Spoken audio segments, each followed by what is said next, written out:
Well, hello everyone, it's Marcia here from Whirlpool, and you're joining me live today at TA Kitchener, where we're going to bake up some sweet stuff for you. The recipes that I've chosen today are salted caramel with snickerdoodle cookies, and we're going to make salted caramel snickerdoodle sundaes. So why I chose these recipes is because it allows me to showcase a few different products from the KitchenAid lineup. First, we'll make cookies in the KitchenAid stand mixer in our bowl lift option. Then we'll bake them in our KitchenAid combination oven, and then we'll make the salted caramel in our induction cooktop with our parametric ventilation fan over top. And I won't be running this today because I want you to be able to hear me, but you'll just have to use your imagination and know that it works really well, and I'll talk to you a little bit about how it works today. So I'm going to just be a little bit patient because I know we have some people joining us, so we'll give it a minute or two more before we just jump right into the training and the recipe building. But just wanted to introduce myself, so I'll repeat again. My name is Marcia and I'm here with Whirlpool, and I'm coming to you live from TA Kitchener. This is part of their Customer Appreciation Weekend, so if you have some time this weekend and you're looking for anything kitchen or barbecue, this is definitely the place to be. They've got some great deals, and it's going to be a great weekend to come out and see what they have. So today, again, we're going to do salted caramel sauce over snickerdoodle sundaes. So we can showcase our stand mixer from KitchenAid, our KitchenAid combination wall oven, our KitchenAid induction cooktop, and lastly, our KitchenAid parametric ventilation hood. We have Phil that gave a wave, and Liam said hello from Brantford. Hi, Brantford. How are you? And we have Tamara from Kitchener. Excellent. Glad to have you on the line, guys. And if you guys have any questions, please ask. We're showcasing these products today, but I can help you with anything KitchenAid, or KitchenAid is part of the greater Whirlpool brand. So if you have any questions on KitchenAid, Whirlpool, Maytag, JennAir, I'm your gal. So we're not restricted to KitchenAid products today, even though that's what I'm showing you. Okay. And Jenny, you can just let me know when you think I should get started. Yeah, I think we can get started right now. Okay, well, we're going to start with the cookies because they will take a little bit longer, so we'll just move over here. And I've done a little bit of the prep work for us because if anybody's made snickerdoodles before, you know that you want to cream your butter and your sugar really well. So I've done that, and creaming it really well, I did this for about 3 or 4 minutes, and it helps to get some air into the cream and the butter just to make everything a little lighter and a little fluffier when you're making it. So I've already got the oven preheating, and we'll talk a little bit about the oven in a minute, but that's preheating to 350. And so we just need to add the rest of our ingredients and get these cookies made. So next thing that goes into the bowl is the eggs and the vanilla. So I've added the vanilla to the eggs, which is why they look a little funky here, but we'll just drop that right in. And the great thing about this bowl lift unit is that it's really large. So you have lots of capacity, especially if you're doing like double batches or large loaves of bread. You know, we have dough hooks that can go in here. We have whisks if you're doing a giant bowl of whipped cream. So whatever you're doing, this can handle it. And the bowl lift just comes up, and that makes it easier for you to add in ingredients and make that all work together. So the adjustments are on the side. So we don't need this to go too fast. It just needs to be able to blend and mix the ingredients.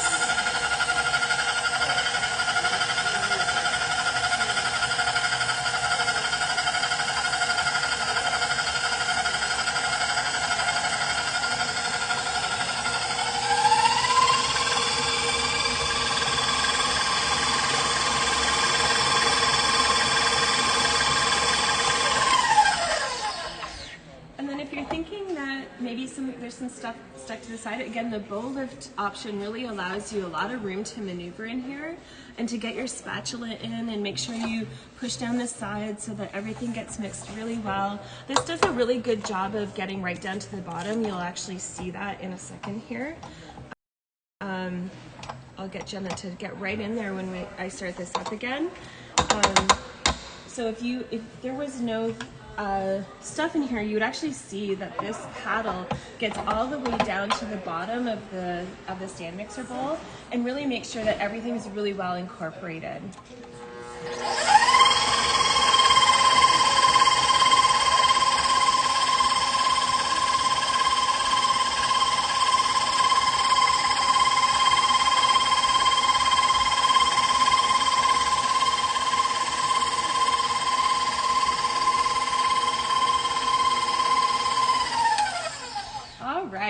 So that looks like it's pretty well incorporated, and now we can start adding our dry ingredients. So for the dry ingredients here, we have 2 3/4 cups of flour, just regular all-purpose flour. Nothing too fancy there. I'm gonna do it from this side where my paddle doesn't happen to be.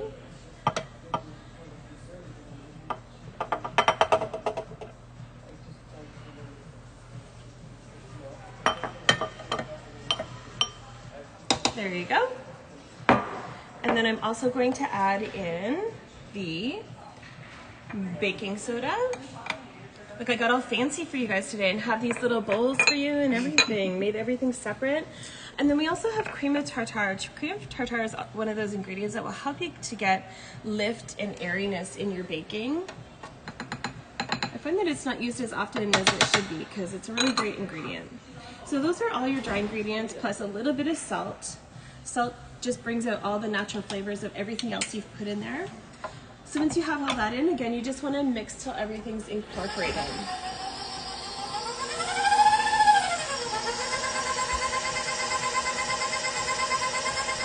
Don't do what I did and go too fast right at the beginning, otherwise you get flour all over the place. But you can, as you start to incorporate, you can turn up the speed a bit.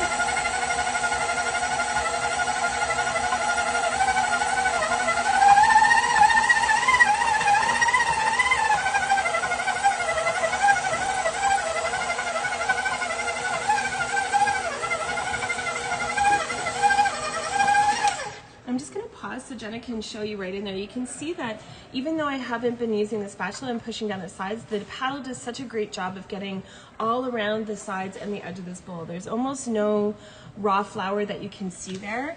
I will just do a small push to make sure that we do get everything, but I'm really happy with how well it's incorporated, and I'm not seeing any raw flour or missed dry ingredients in here. It's really getting nicely incorporated. Marg says hi, and Olivia says, love my KitchenAid mixer. Oh, good. We got some fans. Yeah. So what size is this? This one is called our Bow Lift, and it's a 500 watt. And what was the capacity again? It was 5 quarts, I believe, right? Yeah. 5 quarts.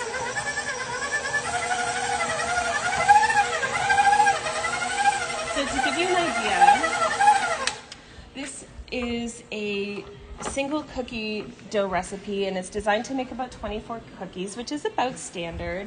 I could easily do a double batch of this, possibly even a triple batch in the size of this bowl. So it's really got a great capacity to it.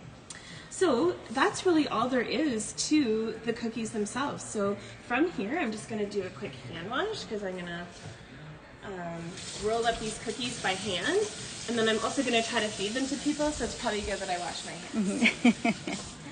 And it comes in all different colors, right? Yes, in I think 8 different colors it's available in. And Haley's asking, is there a smaller size available? There are actually many different sizes available, and you'll just have different options that come with the different sizes. And then sometimes even in a similar size, you'll get step ups and step downs. So perhaps you'll have a full motor encasement versus a plastic parts. And it just helps to manage the cost to have some more plastic parts, but then you're going to have a more robust system if you step up into the all metal parts. So you'll see a few series of stand mixers, and you'll see the fit and finish and the size and the quality go up as you step up the line. That's really all.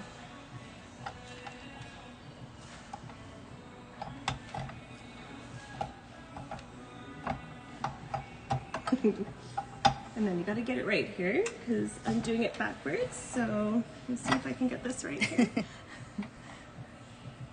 All right. Marg says the batter looks great. Thank you, Marg. Smells great Positive too. Reinforcement is always awesome.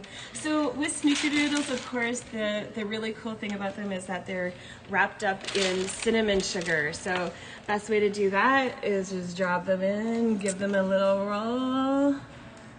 They don't have to be perfect. They're going to taste good no matter what size and shape they are. But we try to get, you know, pretty uniform sized balls so that they're all going to cook the same. Okay. So this is just cinnamon sugar. So it's about a a quarter cup of sugar, and a couple tablespoons of cinnamon. And for any of you who remember the days when your grandma used to make cinnamon toast, this is going to bring back some good memories for you. Some butter and cinnamon. It's all good.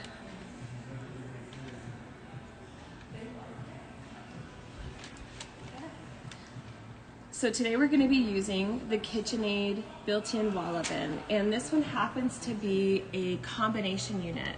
So we call it a combination unit because we've combined a wall oven with a speed oven. And a lot of people want to know, or maybe want to understand a little bit better about what a speed oven is. And a speed oven is basically a smaller oven that utilizes more and different kinds of power. So in your speed oven, you're going to have the ability to use microwaves. So you can use it to heat your tea and pop your popcorn and reheat your pizza, whatever you normally use a microwave for. And then you're also going to have the option to use convection elements and broil elements. So the great thing about a speed oven is you can use any one of these power sources individually, or you can use them separately. So it gives you a lot of freedom and flexibility. And it is called a speed oven because if you are doing something like, say, roasting a chicken or making bacon, it's great for making bacon. It does so a little bit faster because you're using more power. Now, the reality is chicken is chicken. It's going to take a certain length of time to cook chicken, but because the space itself is smaller in there, it takes less time to heat up, and you have more power sources, so it's going to be a little bit faster. Mm-hmm. We have a question coming in from Mac. Can you get a glass bowl? So I guess back to the stand mixer. You can in some of our stand mixers. Now, because this is a larger bowl and it's designed to actually rest on these pins here, the bowl itself has to have the pin. Okay, so these rest here. And that's just because if you get making a big batch of dough that really needs a lot of kneading, there's a lot of movement that happens in here. So for the bowl lift, we have the stainless steel bowls, but for some of our other stand mixers, we actually have some really beautiful artisan bowls. So not just glass, but ceramics and different ceramic colors, and we have specialty limited time bowls that are available, and you can check out all those on the KitchenAid website. There's lots to choose from. And Cindy says, I have this oven and absolutely love it. Well, I am glad, Cindy. And I hope you're using the speed oven to make bacon, because it's my favorite thing to do in the speed oven on the crisper pan, and it turns out perfect every time. Okay, so I think I have my snickerdoodles done here. We're all in balls. I'm just gonna give these a little press, because I personally like my snickerdoodles to have to be a little bit thinner rather than puffy. That's a preference. You can do whatever you like, but this is my preference. Maybe I'll leave a couple like this so we can see the difference when we're done. Now the recipe says to put them in at a heated 350-degree oven for 9 to 11 minutes. So I'm always a split the difference kind of gal to start with, so I'll put them in for 10. And we'll just see where we are. Okay, so Jenny, you want to follow me here? Now, I'm just going to cook one rack at a time, so I can just put this in and it's no problem. I'll put it on the center rack. But what you'll notice here is that I'm just going to set the timer before I forget. And then start. Oops. There we go. So now we're on for 10 minutes. And if you have a sharp eye and you've used this oven before, you'll notice that I actually chose bake. And some of you might be wondering, well, why didn't you choose convect bake? Convect bake would be fine, especially for cookies, but I just wanted to show you that you don't always have to use your convect options if you don't want to. And the difference is that when I choose to convect, it will utilize that element at the back of the oven, and it will move air over the oven. And it's very, very good for making sure you have really good 3-rack baking or even roasting, and it keeps the oven really uniformly hot.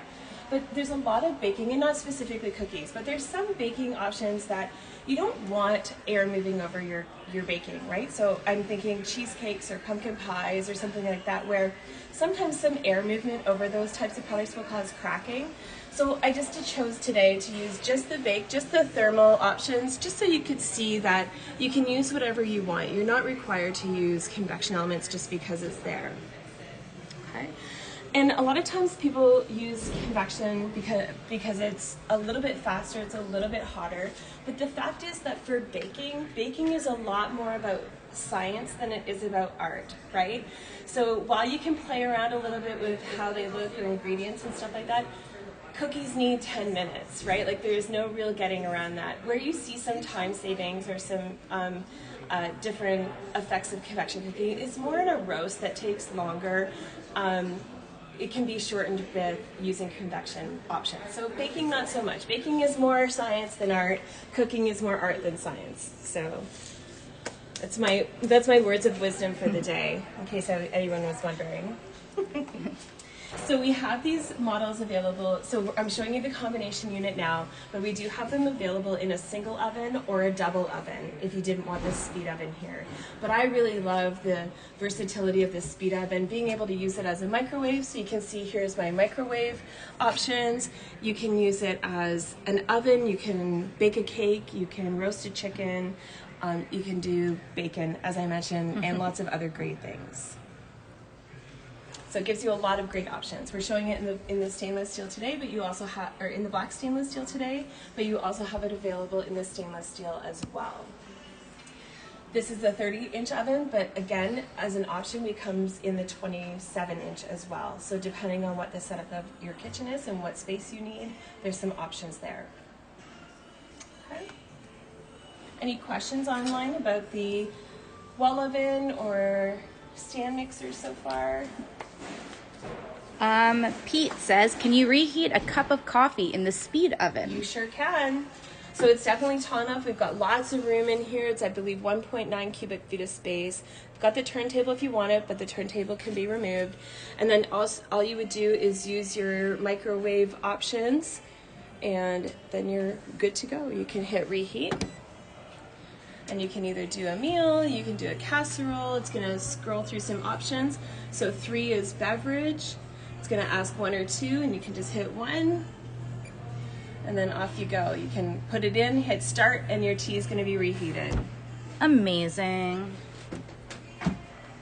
Awesome.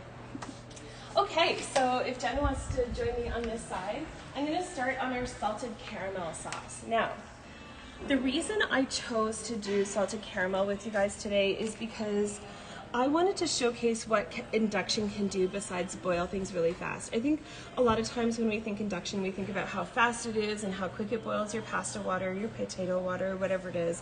That's all great. Those are great things. But what I think is super valuable and really important about induction is how gentle it is on your low setting. So when you are doing sugars and caramels and cream sauces and stuff like that, you have a lot more confidence that your low heats are going to be consistent and low.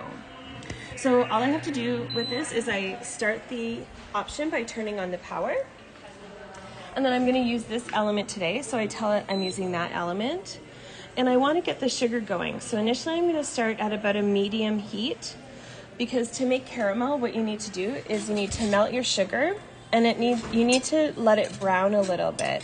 And the browning is the dangerous part. That's where all things can go really wrong really fast. So you just gotta kind of stay on top of it. And the nice thing about induction is it's gonna let me, again, once I get to that point, it's gonna let me keep a really nice, low, steady heat. There's so many great things about induction. It's really safe. Because you're not actually having a heating element under here, you're creating heat by a magnetic connection that excites molecules actually in the pot. So it's really the pot that's behaving like a heating element, and from there it heats up the food. So when you move this pot off of the element, it's no longer hot. So yes, this will be warm because I had a warm pot on here, but there's no heating element. So I'm less concerned about burning myself or my young kids or whatever. It's also very efficient. So when we talk about how I try to describe this to people is I refer to it as $1 in the pot. So if it costs me $1 to make water boil, how efficient is that cooking product at making it boil, right? So if you compare gas, electric, and induction, there's quite a difference in their efficiencies. So when you look at gas is only 40% efficient, which means, again, if it costs me $1 to make the water boil, only 40 cents of that dollar actually went to boiling water. The rest of that 60 cents kind of escaped into the atmosphere because the flame isn't contained, so it wastes a lot of energy.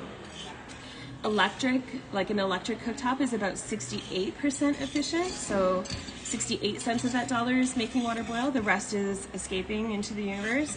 And induction is about 90% efficient, so I'm only losing 10% efficiency when I use induction cooking.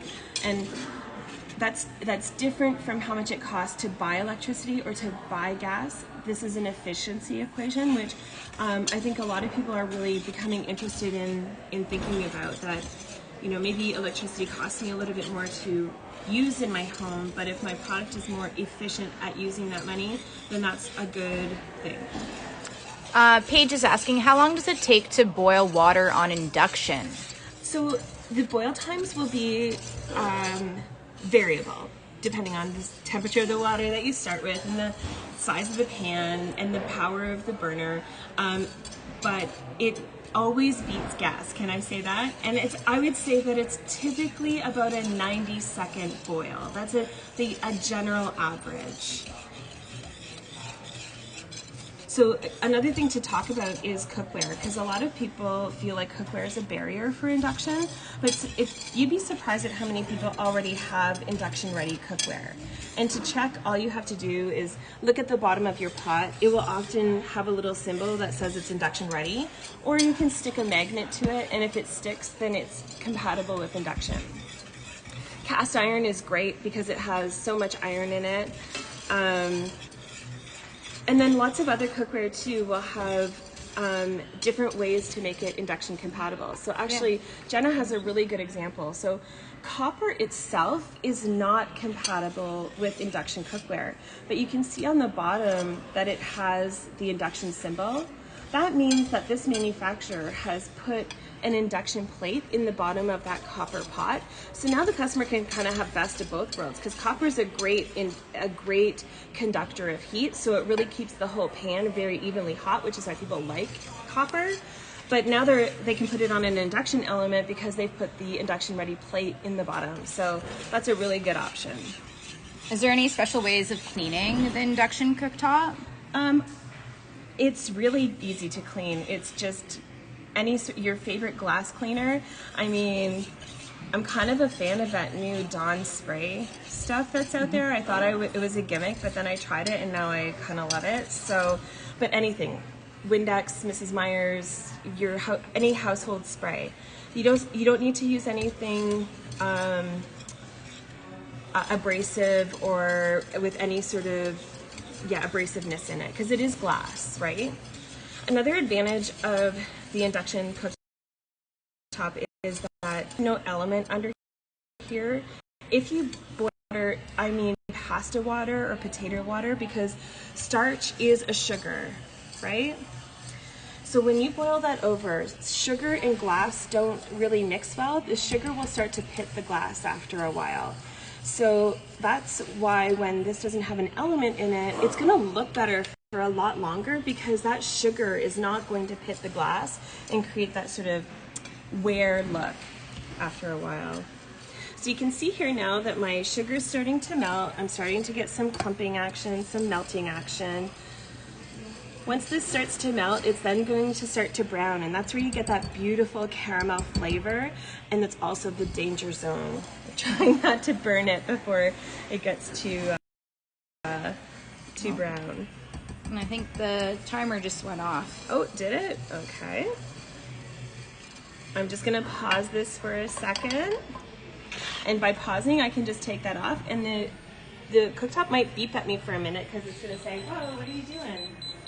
Yep, see?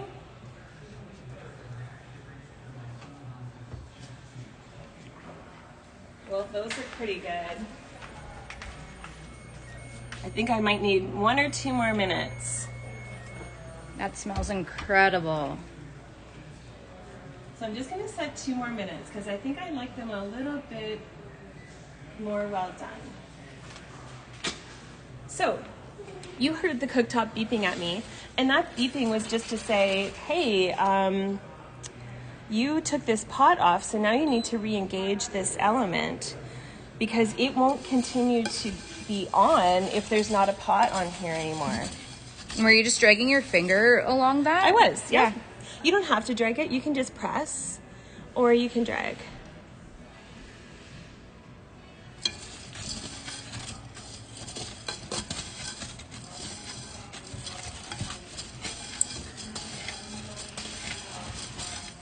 Any other questions about induction from anybody on the line? Not at the moment. So, you know, even a lot of chefs, they were trained on, gas cooking, and it's kind of what their comfort zone is. And even more and more chefs are starting to put like industrial induction into their kitchens because it's just so much safer and faster, and they have way more control. You know, a lot of people wanted gas, and gas over electric for sure. Gas has way more control, but gas over induction has more control than gas. It has better low heat settings, it has better consistency, and it's actually faster. It has better high heat consistency as well. So there's a lot to love about induction. And for me, the cleanability. You know, when we redid our kitchen, my husband really wanted gas cooktop, and I said no. Because I knew that I would be the one that has to clean up the gas cooktop every time it got used. So yeah, I just find the cleanability of the induction is just awesome. Will has a question. Yeah. Does induction come in ranges? Yes, we do have induction ranges in 30 inches. Yeah. And there's really all the same great things in the ranges as there is in the cooktop, so you're not really losing anything to go to choose a induction range versus an induction cooktop.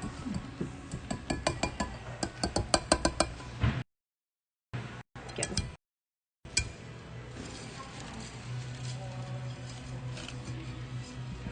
We're getting close now, people. Does anyone have induction on the line? I heard that some people have our KitchenAid oven, but does anyone have the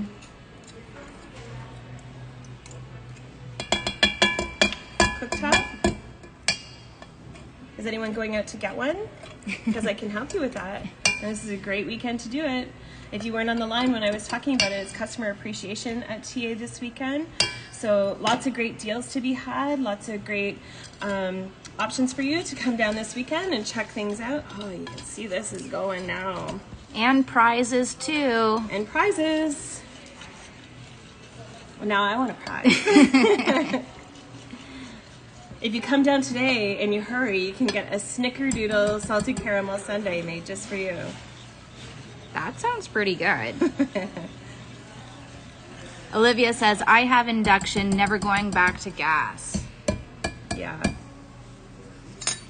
Most people do say that.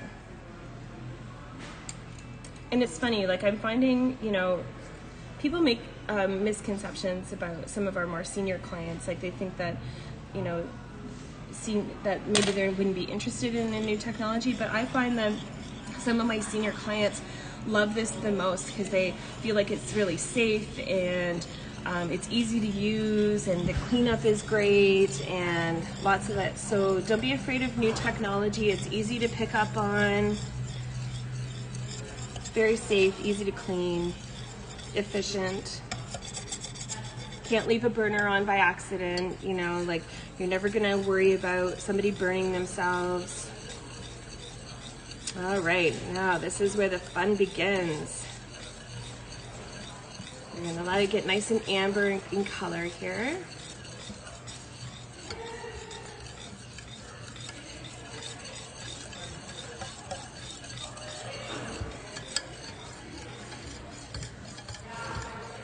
think I didn't turn the timer on when I turned it.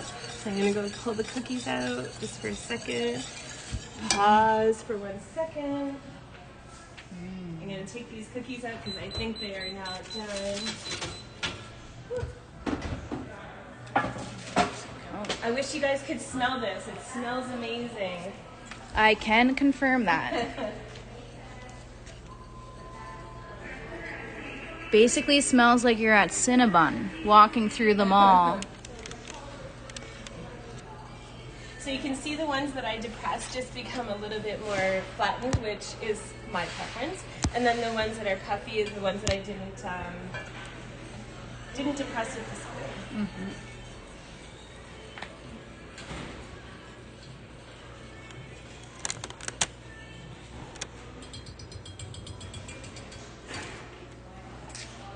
Okay, so now I just have to let the sugar be still for a little bit. I have to let it brown up a little bit. And you can swirl it a bit, but they don't want me to whisk it. Even though it's so tempting, I really, really want to whisk it, but I'm going to let it sit and do its thing.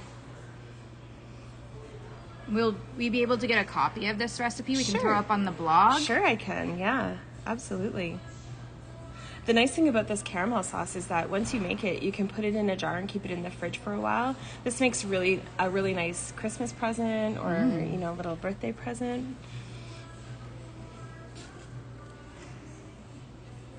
So what you're trying to do here is the magic of caramel is when the sugar starts to brown and turn amber. Again, like we were mentioning before, the real secret part is making sure you don't burn it.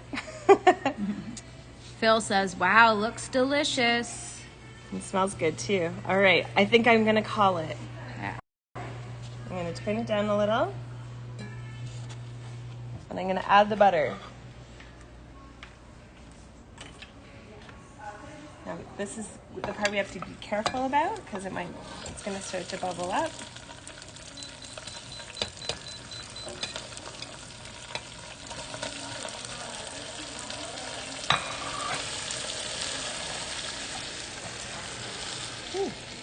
Fogging up the camera. Fogging up the camera.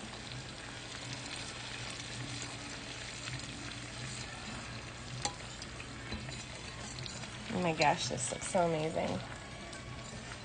All right.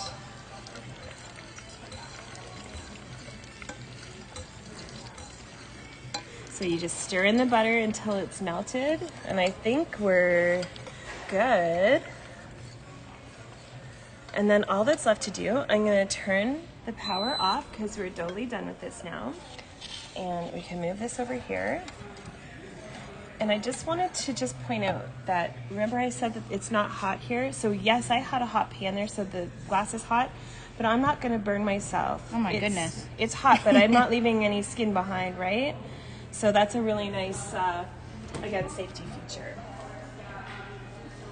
And then last but not least, what you need to do is add in your cream. And this is just whipping cream or heavy cream. So you're gonna add that in. Yeah. The staff are starting to come over this way. They can smell it. So you're gonna incorporate that in.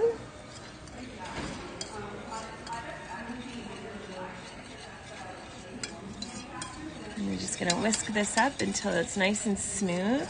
And you can see, sorry, at this point that it doesn't look like caramel sauce yet because it's still nice and hot.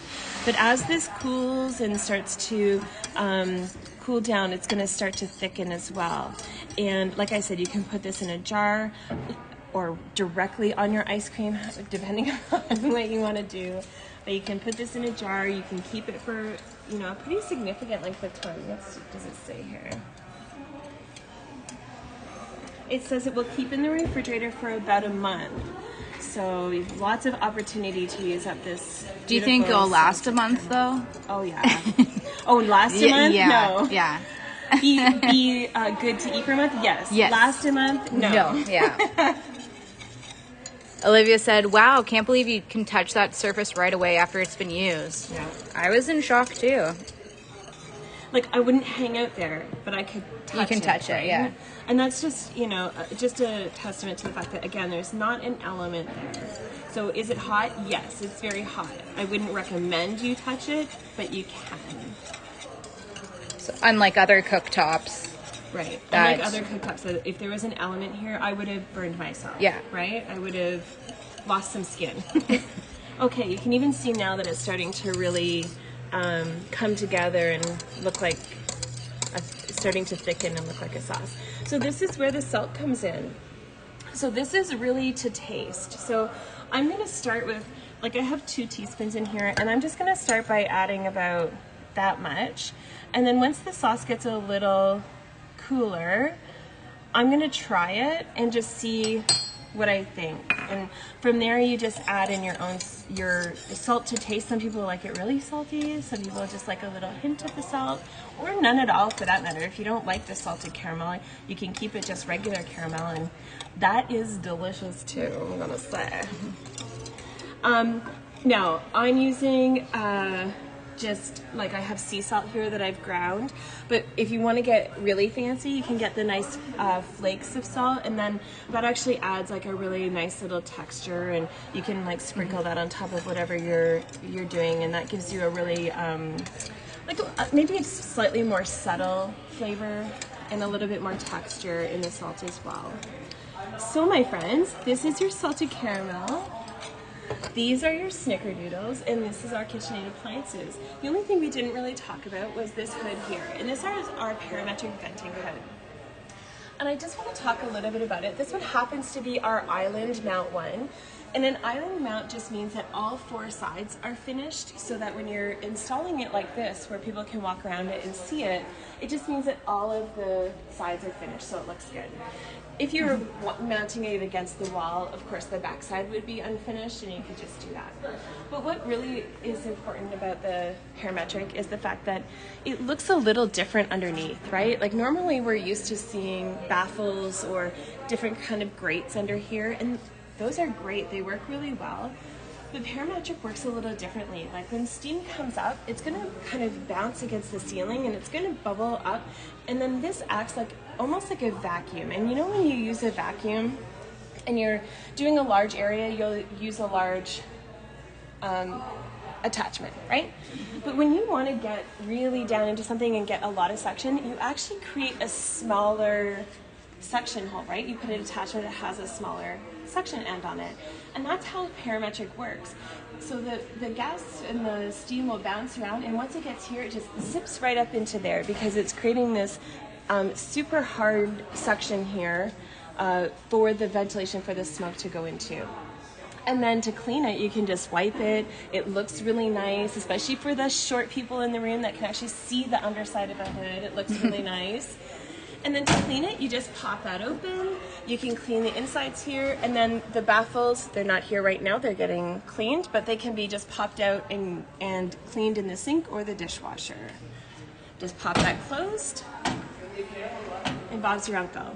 Awesome. It's nice and quiet. Because of the way that this is constructed, we've been able to put a lot of sound dampening in this kind of product and keep it as quiet as possible. But just keep in mind, guys, that when you move air through ventilation, it makes a sound, and it's doing the job. So we just have to sometimes suffer with some things because it's really important to have good ventilation in your home, and good ventilation comes with a little bit of noise, and it's just the way that it is. But we've done the best we can with sound baffling and different measures in these parametric units here. So. Yeah, Joy left a comment saying, I think it's back to the cooktop when you're putting your fingers all over it after you turn it off. That I've never tried that on mine, but it's a good safety feature to know about. Yeah, for sure. Again, it's do not recommend touching the. Everyone's going to be starting to like touch all over their burners. Yeah, just be cautious and mindful. But I like showing that because I like people to see that it's not going to injure you, and So. If everybody wants to hang out with me for a minute longer, I can put together a little sundae. Yeah, let's see it. So I did not make homemade ice cream. That's where I had to draw the line based on my time restraints this week, people. But I did second best, and I got this delicious Kawartha ice cream, French vanilla, Canadian ice cream they manufacture. Just do a nice, oh, look at that. That's picture worthy. There we go. Nice scoop of ice cream. A delicious snickerdoodle cookie, and this is still going to be hot. That's all right. We'll do a little bit of caramel in here. That is fancy. Look at that. Now, I've already decided that this is the next dessert that I'm going to make when I have family come over, because even though it's just a sundae with a cookie and ice cream, wouldn't that be delicious to serve your family that comes over for dinner or friends? Absolutely. There you go. Well, thank you for joining me today for making snickerdoodles and salted caramel and allowing me to talk to you a little bit about KitchenAid induction cooktops, KitchenAid built-in wall ovens, our hood fan, and of course our classic stand mixer. And if I'll take any more questions, if anybody has any. Will just asked if Whirlpool owns KitchenAid. Yes, we do. So Whirlpool is our what we would call a mother corporation, so or an umbrella corporation. And under Whirlpool banner is Whirlpool, Maytag, KitchenAid, and JennAir, and Amana, by the way. So those are all made by Whirlpool Corp. And we're a North American manufacturer. We do all of our manufacturing in the U.S. 98% of our manufacturing in the U.S. or North America. Awesome. Yeah. All right. Well, if no one else has any more questions, I think we're going to sign off and probably dig into this treat. Excellent. Thanks for joining, everyone, and have a great weekend.